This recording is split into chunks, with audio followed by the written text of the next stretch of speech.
of the Son, of the Holy Spirit. Amen. The grace of our Lord Jesus Christ, and the love of God, and the communion of the Holy Spirit be with you all. And with your spirit. Today we are going to reflect on the life of Saint Peter Claver, whose feast we celebrate today. He was born in the year 1581 and the son of a Spanish farmer living near Barcelona. Saint Peter became a Jesuit at the age of 20, and while finishing his novitiate on the island of Majorca, was inspired by Saint Alphonsus Rodriguez, the doorkeeper of the Jesuit college there, to devote his life to missionary work in America. In 1610, he arrived at Cartagena in Central America, was ordained priest, and for the next 44 years made the port city his headquarters for missionary work among the slaves, which was known as the slave of slaves, who were being transported from Africa. Accompanied by a small band of interpreters, he would get on board the ship and lovingly administer to the sick and dying in the horribly fetid hold of the ship, and hand out food and cooling drinks to them, undeterred by the antagonism of the callous merchants and the misgivings of his own superiors, who were apt to look at him with indiscreet zeal. Peter calmly went about instructing these people in the elements of the Christian faith. Saint Peter Claver died on the 8th of September 1654. He was canonized at the same time as his friend Saint Alphonsus Rodriguez in 1888 by Pope Leo XIII, and declared the special patron of all Catholic missions in 1896.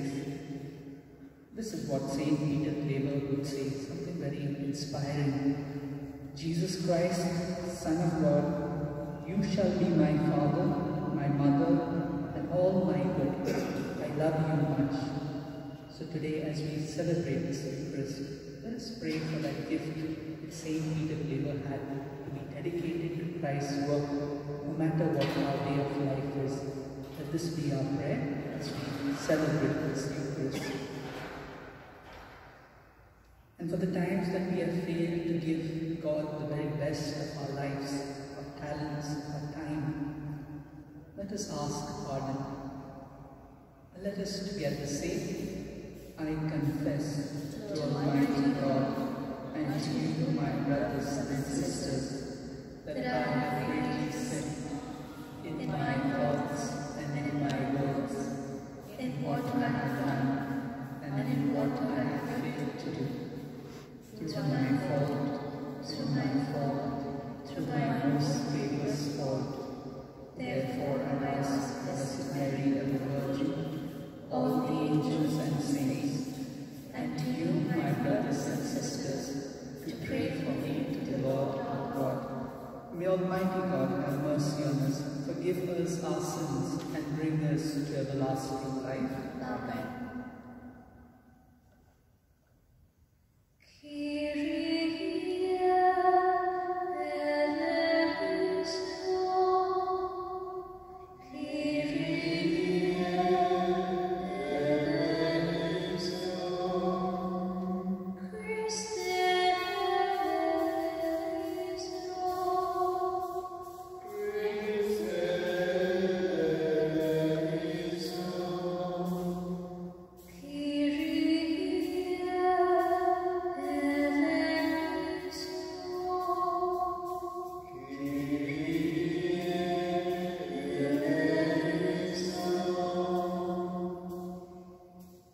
Let us pray. O God, who made Saint Peter Claver a slave of slaves and strengthened him with wonderful charity and patience as he came to their help, grant through his intercession that seeking the things of Jesus Christ, we may love our neighbor in deeds and in truth. through our Lord Jesus Christ, your Son, who lives and reigns with you in the unity of the Holy Spirit, one God, forever and ever. Amen. A reading from the first letter of St. Paul to the Corinthians. Concerning the unmarried, I have no command of the Lord, but I give my opinion as one who by the Lord's mercy is trustworthy. I think that in view of the impending distress, it is well for a person to remain as he is. Are you bound to a wife? Do not seek to be free. Are you free from a wife? Do not seek marriage. But if you marry, you do not sin.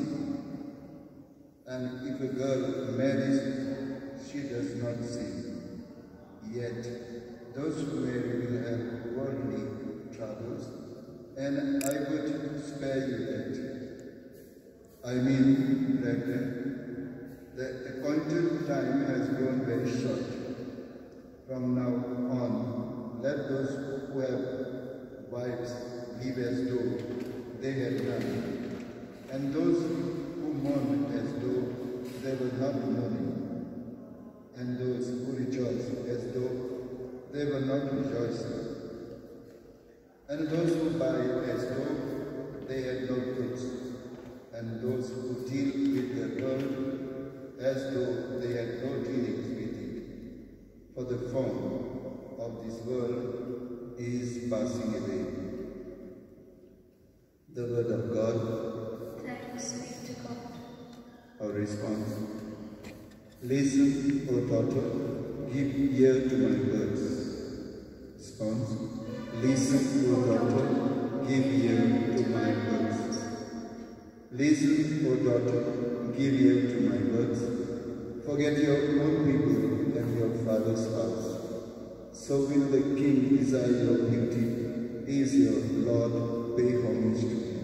Response. Listen, O daughter, give ear to my words. The daughter of the king is clothed in splendor. Her robes embroidered with pearls set in gold. She is led to the king with her maiden companions. Response. Listen, O daughter, give ear to my words. They are escorted amid gladness and joy. They pass within the palace of the king. Sons shall be yours in the palace of your fathers. You will make them princes over all the earth. A response. Oh, listen, O daughter, give ear to my words. Gospel acclamations.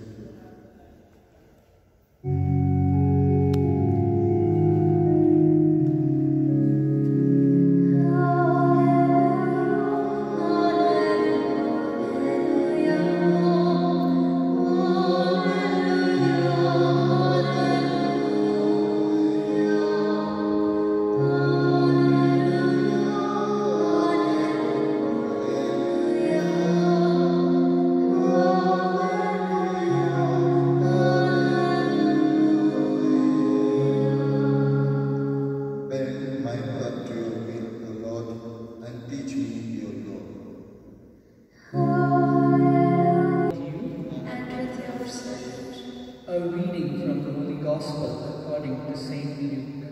Glory to you, O Lord. Jesus lifted up his eyes on his disciples and said, Blessed are you poor, for yours is the kingdom of God. Blessed are you that hunger now, for you shall be satisfied. Blessed are you that weep now, for you shall laugh. Blessed are you when men hate you, and when they exclude you, and revile you, and cast out your name as evil, on account of the Son of Man. Rejoice in that day, and leap for joy, for behold, your reward is great in heaven. For so their fathers did to the prophets. But woe to you that are rich, for you have received your consolation. Woe to you that are full now, for you shall mourn and weep. Woe to you when all men speak well of you, for so their fathers did the false prophets. The Gospel of the Lord. Praise to you, Lord Jesus Christ. Luke's summary of the Beatitudes is more direct than Matthew's more generalized version. In Luke, Jesus speaks directly to the crowds in the valley, in the form, "Blessed are you who are poor." Matthew has a longer version of the same basic sermon addressed to the disciples who had followed Jesus up the mountain and are phrased in the third person.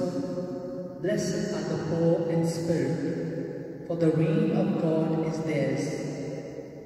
Luke has Jesus coming down the mountain to deliver his message on a level place where a large crowd had gathered. Luke's Beatitudes may be closer to Jesus' original words, which were not a general catechetical discourse, but addressed specifically and immediately to his hearers. For example, "You poor and you who hunger." It seems that God achieves more with our poverty than with our wealth, more with our faith than with our activity. Poverty and faith have an easier access to God. Wealth and status can close our heart or even weigh us down with anxieties. The Beatitude sounds strange to our ears. Jesus declares blessed and happy the poor, the hungry, and those who weep, whereas he declares unfortunate the rich and those who have their fill of everything. Those sentiments seem to go against common sense. They jar with how we normally see life and forces us to rethink our values. God shows special favor to the distressed and vulnerable. This is why Jesus calls this group blessed, because God wants to change their situation. Our vulnerability creates an opening for God to work in our lives. Isn't it true that we often seek God more earnestly when our need is greater, whether in our individual or communal need?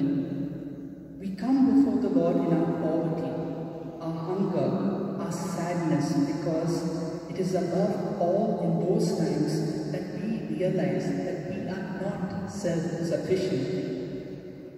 In Luke's Gospel, from which our reading is taken, as Jesus hung from the cross, one of the criminals alongside him said, "Jesus, remember me when you come into your kingdom."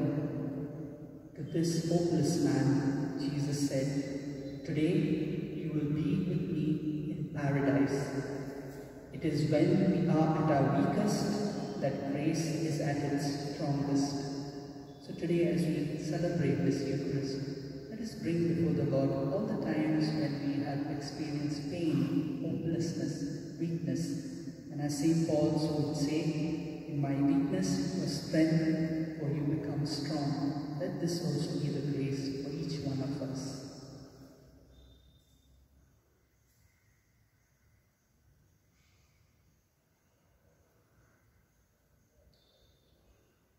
Almighty and merciful God, who show your love to all creation everywhere, hear graciously the prayers we make for all those affected by the coronavirus in various parts of the world. We come before you, asking for a quick control of the outbreak, for a healing of those affected, for the victims and their families.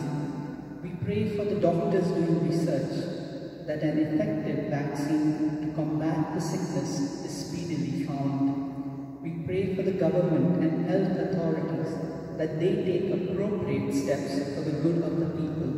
We make this prayer through Christ our Lord.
Pray, brethren, that my sacrifice and yours may be acceptable to God the Almighty Father.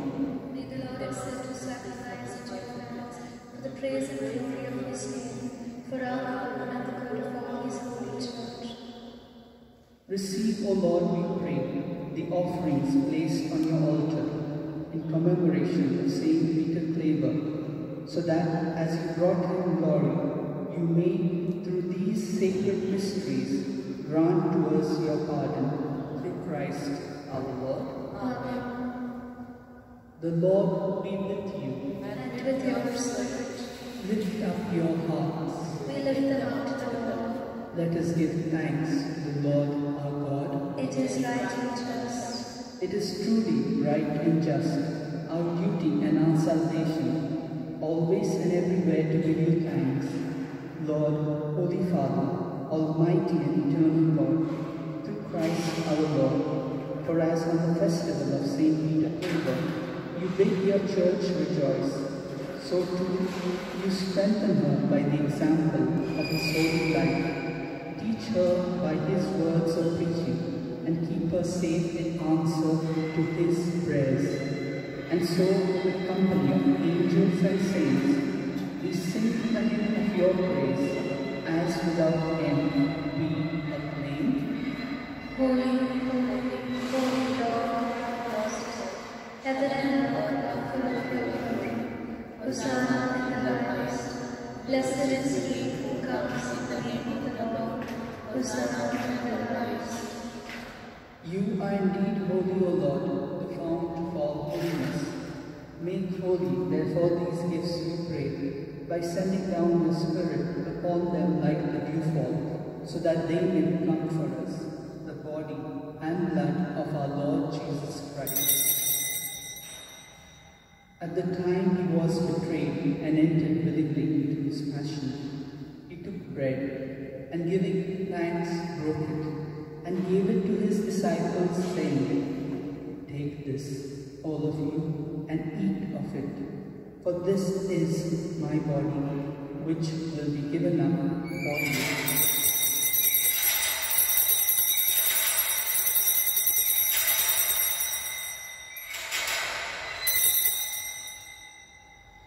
In a similar way, when supper was ended, he took the chalice, and once more giving thanks, he gave it to his disciples, saying, "Take this, all of you, and drink from it, for this is the chalice of my blood, the blood of the new and eternal covenant, which will be poured out for you and for for many for the forgiveness of sins. Do this in memory of me.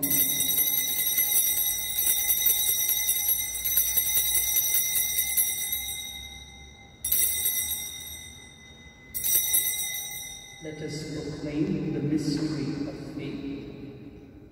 Christ has Died, Christ is risen, Christ will come again.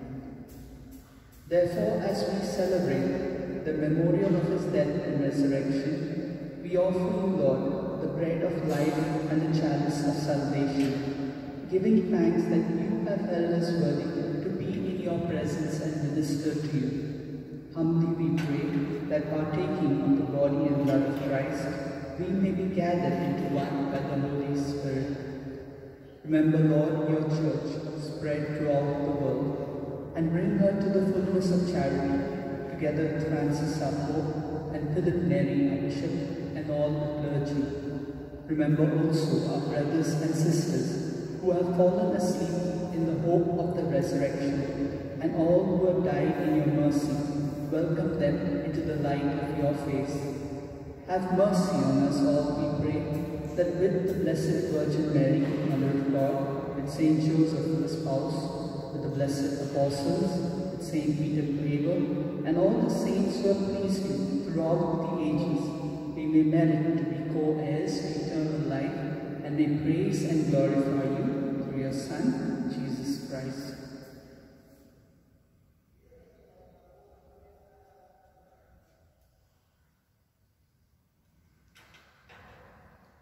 Through him, and with him, and in him, O God, Almighty Father, in the unity of the Holy Spirit, all glory and honor is yours, forever and ever. Amen.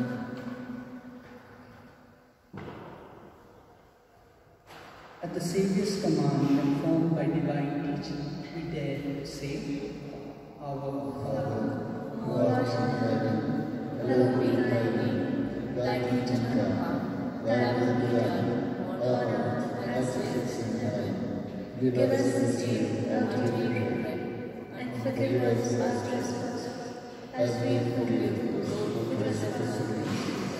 And lead us not into temptation, but deliver us from evil. Deliver us, Lord, we pray, from every evil.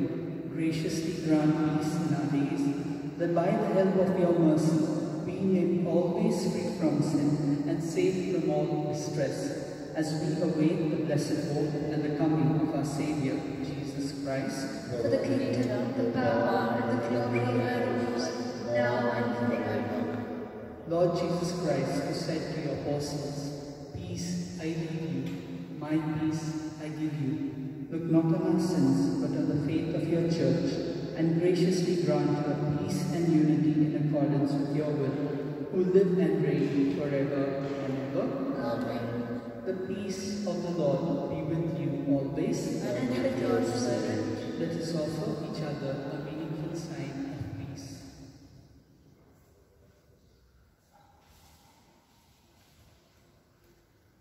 Lamb of God, you take away the sins of the world. Have mercy on us. Lamb of God, you take away the sins of the world. Have mercy on us. Lamb of God, you take away the sins of the world. Grant us peace.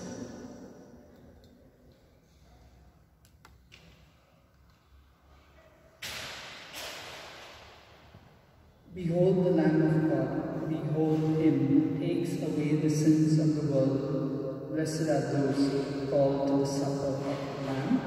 Lord, I am not worthy that you should enter into my life, but only say the word, and my soul shall be healed. My Jesus, I believe that you are present in the most holy sacrament. I love you above all things, and I desire to receive you into my soul. Since I cannot at this moment receive you sacramentally, come at least spiritually into my heart. I embrace you as if you were already there, and unite myself wholly to you. Never permit me to be separated from you. Amen.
pray.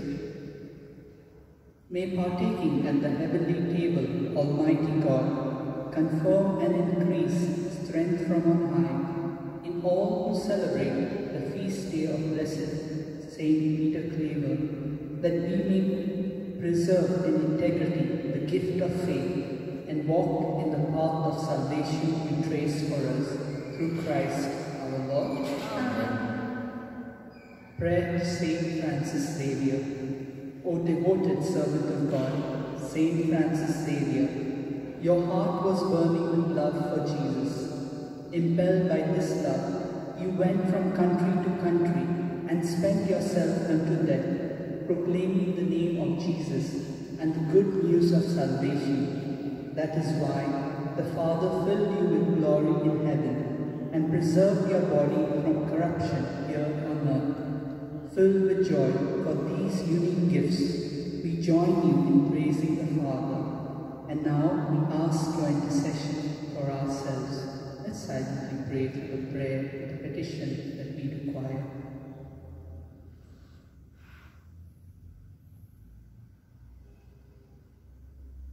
We ask you to obtain for us the fulfillment of these desires if they are pleasing to the Father, and for everything together with you, we praise the Father through Jesus in the Spirit. Amen.